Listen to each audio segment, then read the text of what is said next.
Alright, what's going on, guys? So, I'm going to teach basics of encryption today. The whole point of this class is not to make you some encryption or decryption expert.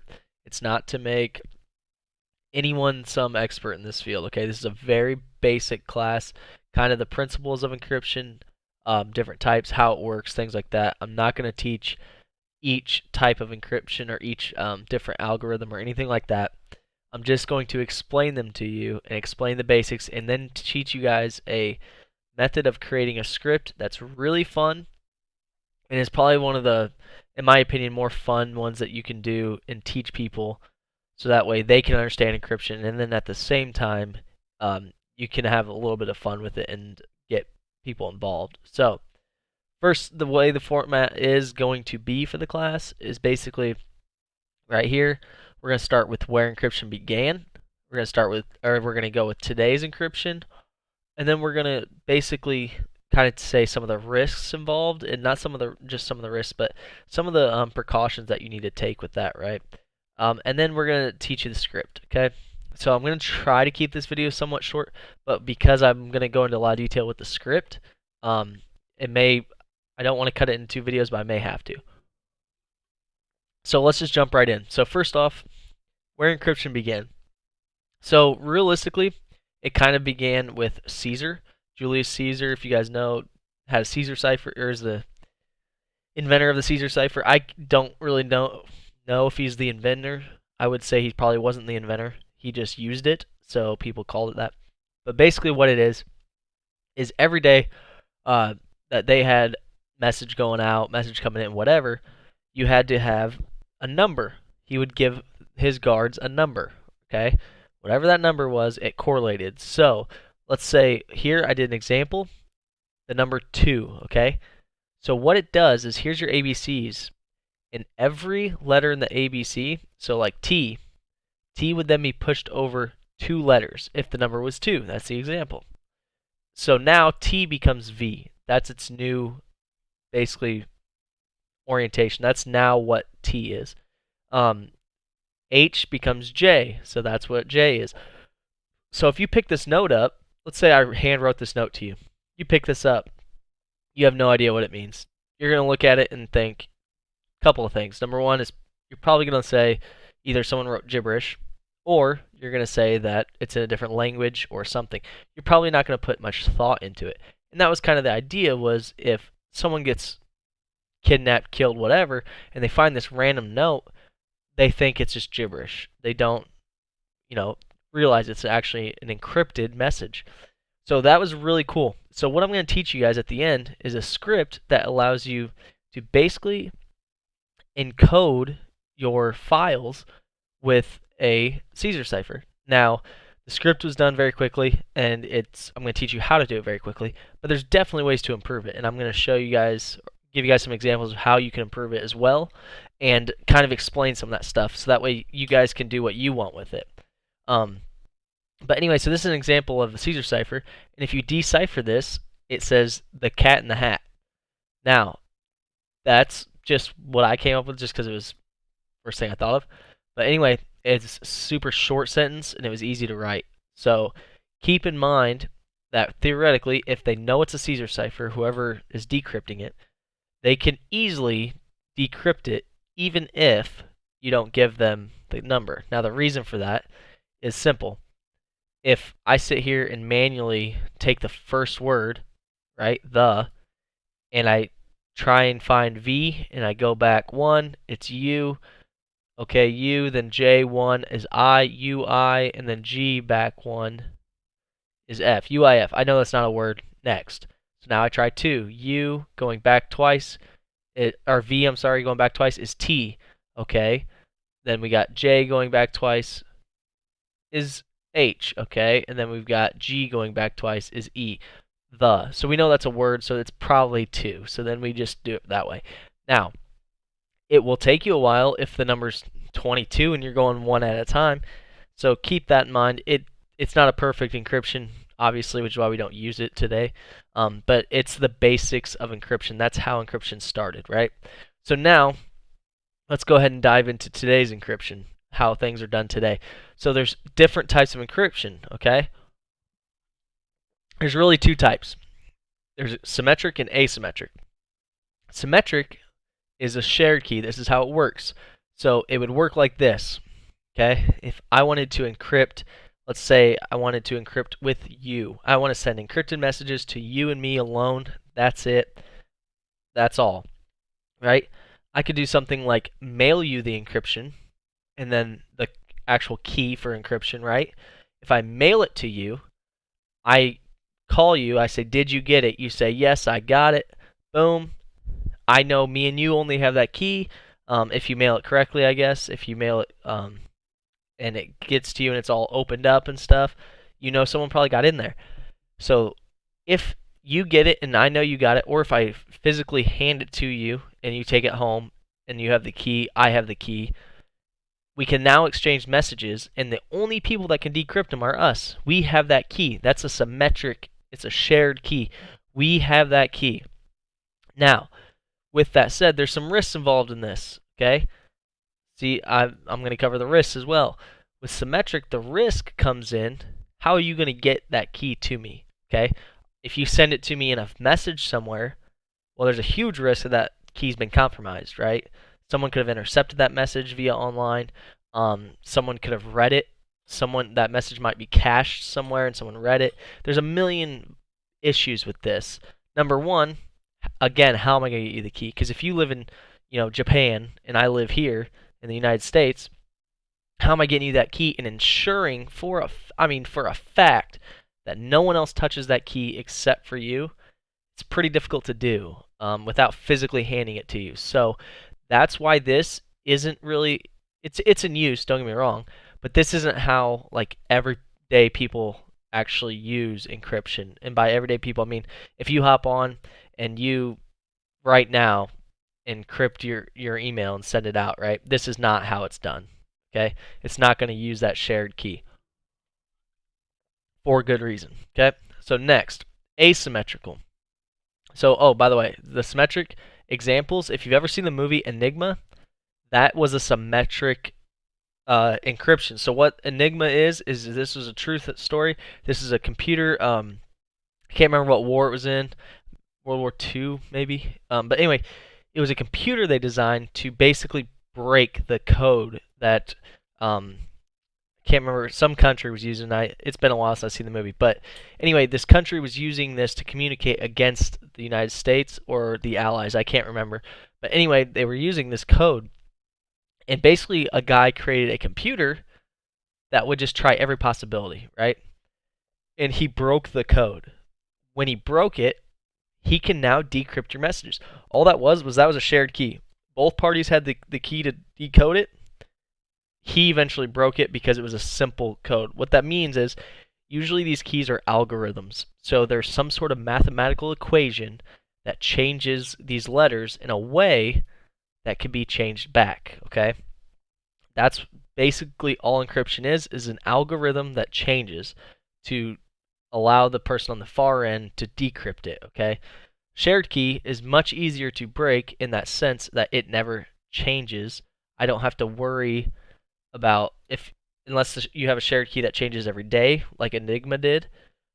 It's pretty easy to break, right? Because I have forever to try because it's never going to change, and I don't need anything special. I can just sit there, take one message, and try and decrypt it forever until I get the decrypted message, okay?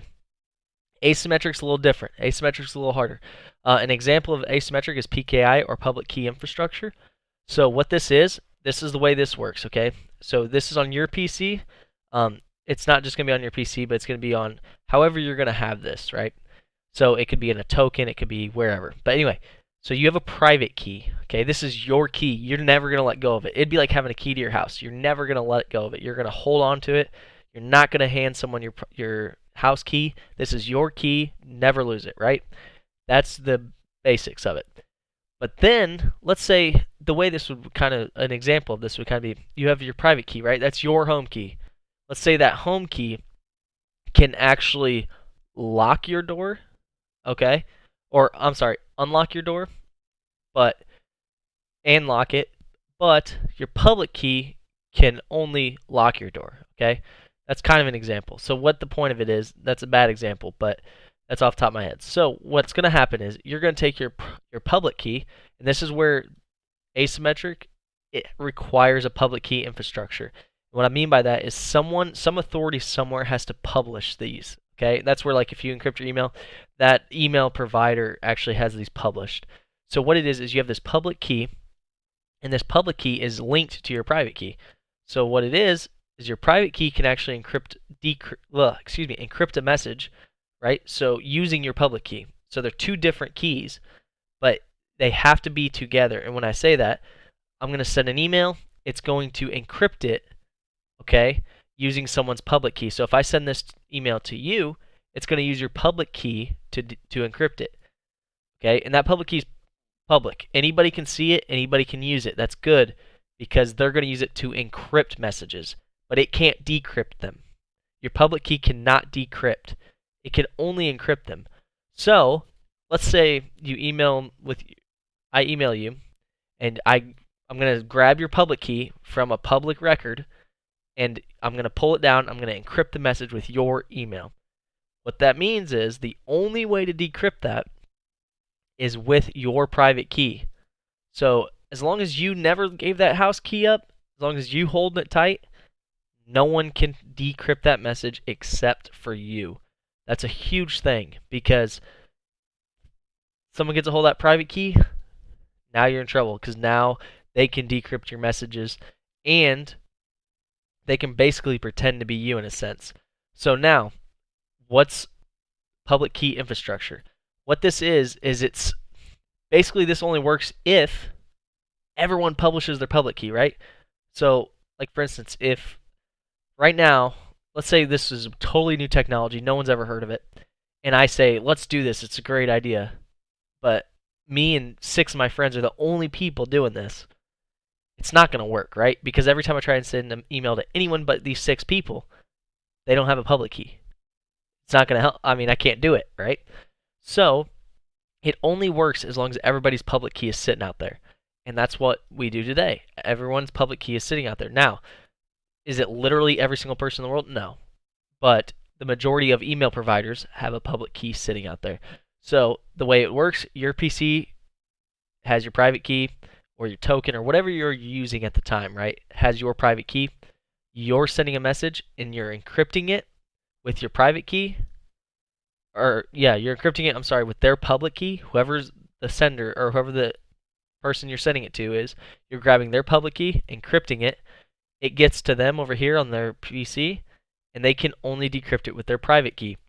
That's how it works. It's pretty simple, but it's not because obviously it's very complex algorithm. But that's how it works. So now, what's the risks involved with this? The risks involved with this are kind of, I would say they're definitely more minimal, but they're I say minimal. They're minimal, but at the same time, they're kind of more scary, in my opinion. And the reason for that is because you wouldn't know. Okay? So with a shared key, right, you're not going to know if someone stopped this message right here and had the shared key and kept it going, right? Obviously, you're not going to know. Well, the problem with a private key is you kind of get a sense of safeness, even though, because the shared key we know can be caught, can be broken. We've seen it happen. So it kind of gives you that, unless I physically give you the shared key, I don't really trust it. Okay? And that's just me. But the private key, it lulls you in a sense of security, in my opinion. So what I mean by that is you're sitting here going, well, if they can't decrypt it without my private key, there's no way, right? That's where the problem comes in. So there's a couple different things that can happen. So number one, what happens if someone's already on your system and they basically are taking this message before it gets encrypted and then forwarding it on as an encrypted message, right? What if they're pretending to be you? What if they got a hold of your private key? Any of this stuff. They can basically, like, let's say someone got a hold of your private key, right? Now anything sent to you, they can decrypt. Not only can they decrypt it, but you're not going to be for sure that the information's what it says it is, right? It lulls you into this sense of nothing can happen because I have this great encryption. Yes and no. You still have to be weary. So, what are some ways that we can actually minimize this, right? A big one, if you're ever sending a file with something, I don't care if you're sending a silly ass game. If you know someone that's in IT and you're sending this to them, send the hash with it. So if you guys aren't familiar, if I hash this file right now, it's going to encrypt, not really encrypt, it's going to use an algorithm to give me basically a code. That code is an encryption, sort of. But basically all that is that code, if any byte in this file changes, so like if I literally do that, the entire code is completely different. Now the reason for that is now when you get the message on the end and you compare the hashes, you hash that file and you compare it to the one I sent you. Is it the exact same? It is. Boom, same file. You know for a fact it's the exact same file that I sent you. That's important. Make sure you're doing that. If you guys, especially with any executables, anything like that, when you're downloading something from a reputable source, you should be able to get the hash. Guarantee that that hash is correct when you download it, because if not, that has been edited in some way before it got to your computer, and you got to be weary of that. Okay? So now, that's the very basics of encryption, guys. I mean, I'm talking very basics. Now comes the fun part. So now we're going to go ahead and we're going to pull up a script that I'll show you guys. Excuse me. That basically will allow you to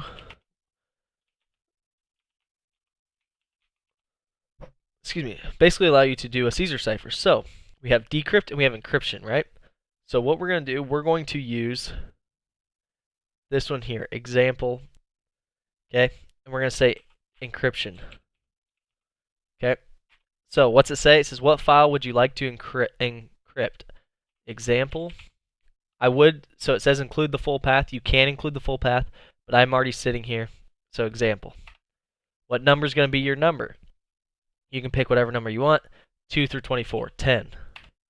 Boom. There it is. It encrypted that file. So this is the file, example. Hey guys, how are you doing today? This is a Caesar cipher. That's the whole file. But when you do it here, boom, it didn't work. But you can tell it worked, or I mean it worked, I'm sorry. You can tell it worked because it says, hey, you, whatever, right? We know that this is the actual format. Oh, hey guys, how are you? Whatever. So we know, excuse me, we know that that is, hey guys, how are you doing today? This is a Caesar cipher. So now, here's the thing. So there's two ways you can do this script. This is how I say you can improve it, right? I didn't have it write to a file because I didn't want to do this example 10 times and have 20 files sitting here, right? So I just have it catted out to right here, which is still fine because if I wanted to, I could just copy this and then put it on the file. So, and then just send that file as is. Now, I'm going to show you guys how to decrypt it. So, see here, it says decrypt 5. That's the file we're going to decrypt. So, I'll show you guys that file. This is the file. Now, as you saw, the file is gibberish, right? So we're going to go decrypt. What file are you trying to decrypt? And we're going to say decrypt 5. Decrypt 5. Now, the only reason I put 5 in there is obviously because the number's 5, because I'm trying to show you guys.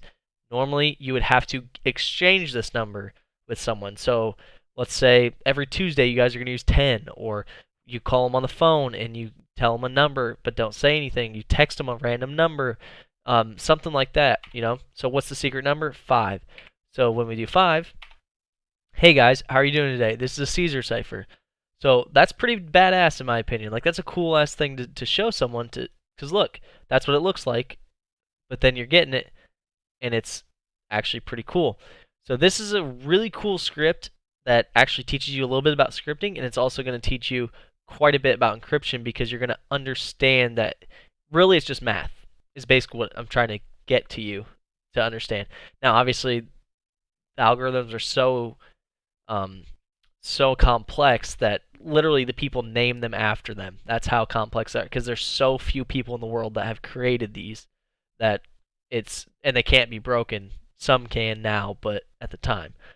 So let's go ahead and open the scripts and take a look at them. If you can create one, you can create the other because they're almost identical, okay? They're just reverse of each other. So we'll go ahead and open, and we'll open, I think, encryption. Okay. So the script right here looks kind of complex. It's not. I'll tell you that.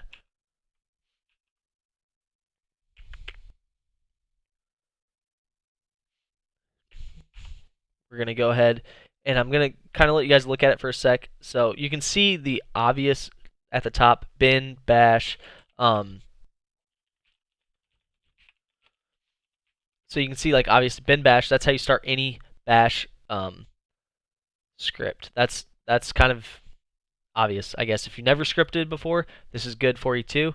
You can see you have to start every script like that if you're doing a bash script, okay? It just tells the computer to use it in that folder. So echo, what file would you like to encrypt? Include full path. So that's what you see when you open it up, right? It says echo. Echo just tells it to read it out to me, to say it, or to show it on the screen. Then you have read, okay? File path. So what this is, read allows you to put an input, okay? File path's the name of the input that I'm using. So when you type, whatever the file path is, it saves it as this basically alias for it. It saves that permanently in the script. So once the script closes, that deletes. Now, it says, what number is going to be your secret number, 2 or 24? Read, and it's going to save it, whatever you put in there, as number. So here's where the script kind of comes in. So if number, so you always put a $sign if you're calling on something that you actually named earlier. If number sign is equal to 2, then do this, okay? So then we're going to cat. Cat just tells it to read a file. We're going to cat, and then we're calling on file path, which is the file you told it to read. So now it's going to cat, so it's just going to display that. And then it's going to pipe the cat actual command into tr. tr is the translate command. And so this is just saying translate all capital A through Z and all lowercase a through Z to C through Z, then A through B. Same thing, lowercase c through z, then a through b. So all it's saying is change A to C all the way down the line. That's all it's saying. And then saying change A and B to to the other ones, whatever's left, basically. So it's pretty simple after that, right? So now if it's 3, you're going to D. If it's 4, you're going to E. If it's 5, you're going to F. G, so on and so forth. So here's the thing. A Caesar cipher can theoretically be a number 1 through 25, right? Or 25.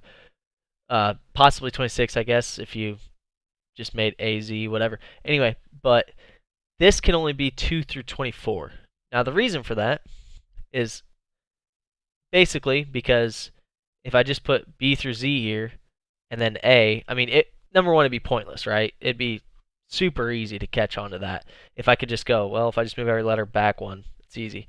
But basically, for the way the script is written, 2 through 24 is just an easier, more clear way. So you can see I do that all the way down. I just make sure that these are correct, U through Z, T through U, or A through T, okay, etc. And as you can see, all it's doing is that translate command is telling it to change these to this, basically. The translate command, you can actually look up. It actually has a lot of things you can do. You can tell it to just change one letter. So like you can tell it to change every A, and I can just put an X over here to an X in the file. Stuff like that. You can really change some stuff with the translate command. It's a pretty cool command. So here you can see I have you suck at picking numbers. So what happens if we go ahead and we say encryption, what file would you like to encrypt? And we'll do example again. And what happens if I pick 1? We know 1, it says 2 through 24, so what if I pick 1? It just says you suck at picking numbers and ends the program. You can do different things than that. I think that's funny, and it's an easy way to basically say pick another number. It didn't work, right? So all I did for that was if the number is equal to 0, go ahead and say you suck at picking numbers. Simple. And these fi commands are just if backwards. That ends the if statement. So that says basically end this if statement, this if loop basically. So if the number is equal to 1, we're going to say you suck at picking numbers. If it's equal, or if it's greater than 25, greater than or equal to, you're going to say you suck at picking numbers. So that's the script. It's pretty basic, it's pretty simple, but it's a super fun script that you can actually mess with a little bit more, right? So there's a couple things you could do here to make it better, and I just haven't done it, mainly because I want to show you guys the basics and let you guys play with it. But basically, there's a couple things you could do. Number one, instead of just catting it and having it just pop open, you could actually go over here and do whatever file you want, right? So it's an example file. So example 1, whatever the file name is.